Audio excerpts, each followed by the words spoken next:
Fascia, joist, soffit, barge rafter, faulty grade, cellulose debris, subterranean, all great words, but what do they really mean?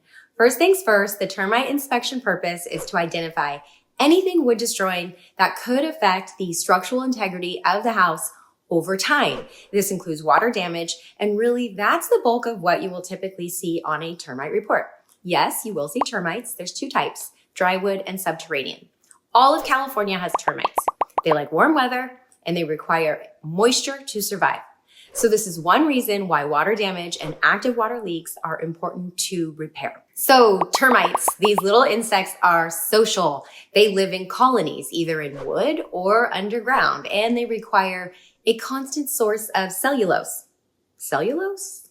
Do you remember biology class? Cellulose is a complex carbohydrate found in the cell walls of plants, grasses, and trees, therefore wood. It is the most abundant organic compound on Earth, and it's made up of long chains of glucose molecules. Hey, they like sugar too, just like us. So when you fumigate or treat with orange oil, you exterminate their colonies, but this does not prevent them from coming back. Most termite companies guarantee their fume for a period of 2 years. As I said earlier, what is most important is the treating of water-related problems. And that's where you're going to find the catch-all word, fungus. Fungus just sounds gross, unless you're talking about mushrooms, and then I'm in. So back to the gross fungus. While all molds are a type of fungi, not all fungi are molds.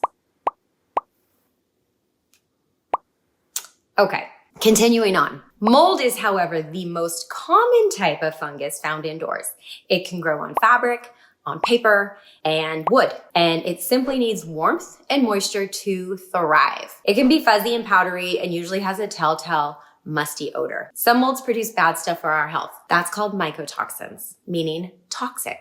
Think respiratory problems, skin and eye irritation, headaches, and more. So let's put our carpenter hat on. Rafters form the structure for a roof to be built on. Barge rafters are the most exterior rafters. Rafter tails are what you see under the overhang of a roof. And this section is called the soffit. Who came up with these words? Let's not go into that. Moving on, fascia. Think face. This is the board that faces you that runs along the rafters and is there to support the last row, or maybe that would be the first row. Whatever.